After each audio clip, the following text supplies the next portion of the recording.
I'm a 45-year-old guy. Single, no kids. All names are fake. Okay, here is the short version. About 24 years ago, my then fiancée Ella, then 20, told me she was pregnant. I was over the moon. We had not set a wedding date yet, but now we wanted to wait until the child was 2 to 3 years old to be part of the wedding party. When she was about 7 months pregnant, my world shattered. A friend, let's call him Luke, told me that the child was his and not mine.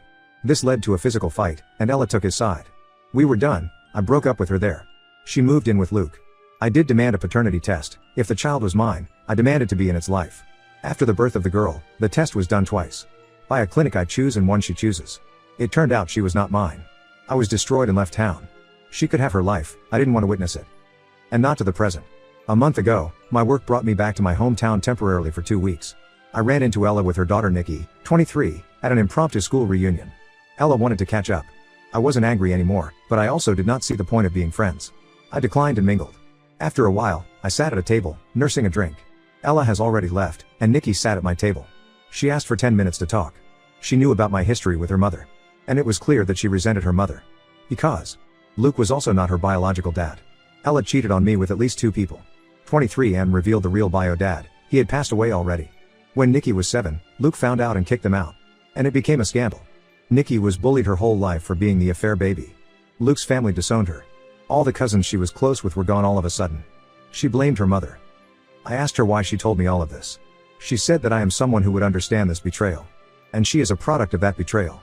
She does not expect anything from me, she just needed someone to talk to who would understand. I felt for this kid, so we kept talking. We exchanged contact information and went our own ways. The next day, she wanted to talk more and vent more. So we met in the bar of the hotel where I was staying. We had drinks, and she ranted about her life. We talked till late, and when the bar closed, Nikki was too drunk to drive home, and since I didn't know where she lived, I couldn't even get her an Uber. So I took her to my room. I have the habit of always getting a room with twin beds.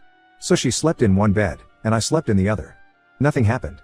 The next morning we had breakfast, and she left while I went to work. A few nights ago, I met Nikki in the bar because she had a lot to rant about. We also talked about her future, and she expressed interest in moving out of town to escape the stigma of being an affair baby. Here is where I am the asshole. I made a move on her one night. At first, she walked away. I thought I blew it, so I went up to my room. An hour later, she sent me a text asking if I was in my room. As soon as I answered yes, she knocked on the door.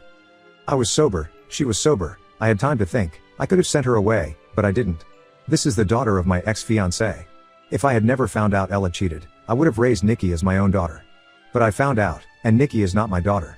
I never saw her as a baby, never saw her grow up, and I never saw her as a daughter. The first time I saw her was a week ago. So yes, I slept with her, and then again. Nikki is more vengeful than I am. She said she wanted to let her mother know, but she wasn't going to do it if I didn't want to. I was okay with letting her know. It took a little convincing to let her know. We took a picture together, clearly in bed, clearly naked but covered by sheets, and she sent it as a one-time view picture to her mother via Instagram message with the caption, "I can finally call him daddy." Ella called, and they got into a fight. Then she got into a fight with me, still over the phone. I thought I was over the betrayal, but it seems like I had bottled up everything, and now it finally came out. I had 4 more days there, and Nikki stayed in my hotel room those 4 days. Now I'm back home. Nikki is currently packing everything. She is going to move to another country to be away from her toxic environment. She will stay with me for a week, maybe more, before she flies away. She has had no contact with her mother. I have also blocked Ella on everything. Yes, Nikki and I are both broken. I refused therapy for years, but after that one outburst where I told Ella everything that was bottled up, I've decided that I do need therapy. I have suggested it to Nikki, and she said when she is settled, she will. I'm not even going to ask if I'm the asshole, I know I am. My husband kept cheating on me so he can beat my body count. This is honestly so stupid. This whole entire situation is the dumbest thing I've ever been through, but I really need to talk. My husband and I met when we were in our mid-20s. In my late teens, early 20s, I went through a promiscuous phase. I had sex with probably 30-something men by the time I was 23 young. My husband's body count was just 9, and my husband had always been insecure about it, but my husband was the one that asked how many people have you had sex with, and I was honest about it because my husband didn't seem like the person to judge, but he was grossed out and said, "That's really gross, you let that many dicks inside you." I didn't think my husband would care so much about this, and I regret telling him my actual body count, but we worked past that and we never talked about my body count again. It's never been a discussion ever again. 7 years married, we don't have children. But over the past 5 years my husband has been having sex with other women and he can't stop. I just found out about his affairs several months ago. He started cheating on me when he was overseas and he was on dating apps having casual sex. It's so crazy because everyone from his work knows that he's married and no one cared to tell me what my husband was doing overseas. He was deployed 3 times and he used that time to have sex with other women. He's probably surpassed by body count. Honestly, I don't understand why women actually want to have sex with him knowing he's married. One girl even messaged him and said, "I'm going to replace your wife," and he texted back saying, "Oh, are you now?" Like, what the F? I'm in shock. Why did you do this to me? We have been married 7 years and built a life together. If you wanted to act single, then why didn't you get a divorce? He could never get over my body count. It was silently killing him on the inside. I guess it hurt his ego. He told me that he admits he wasn't as desirable to women when he was in his 20s, and now that he's in his 30s and has more life experience, and he's older, women now find him more attractive, especially after working out. He's had more attention from the opposite gender. I'm just like, okay? But you're married, and he said he shouldn't have gotten married in his 20s. He says it's unfair for him to say no to all the girls that want him now when they didn't want him before. He told me he realized women like older men who are more established in their career, and I believe him, and I also noticed they like stealing other girls' husbands as well. Anyways, the divorce is finalized. I just received my paperwork. I also been back in the States. He's still in Europe getting his dick wet. I stupidly contacted him a few days ago when I was drunk and he told me to get help, and then he blocked me on everything. I hate him so much, but I'm still not over this. I know I need therapy, but I just don't have the money for that. I'm unemployed and been staying with my family until I get back on my feet again. Edit. People keep telling me to report him for adultery. I actually did report it to his higher up, and they were kind of confused why I'm trying to get him in trouble. They assumed I was trying to steal my husband's money. My divorce is also finalized now, but honestly none of this even matters. Infidelity is so common in the military. Trust me, I tried to get him trouble for adultery and try to get compensated for his cheating, but I didn't have a case. They don't take UCMJ seriously unless if it's someone actually reported him for sexually harassment or rape, which didn't happen. You'd also have to be someone really important in the military, and that high-ranking member would also have to do something extreme like get someone pregnant for them to really care. But I did go to legals and presented text messages of the affairs, and they couldn't do anything about it. They informed me that this really isn't anything and I should keep moving forward with the divorce.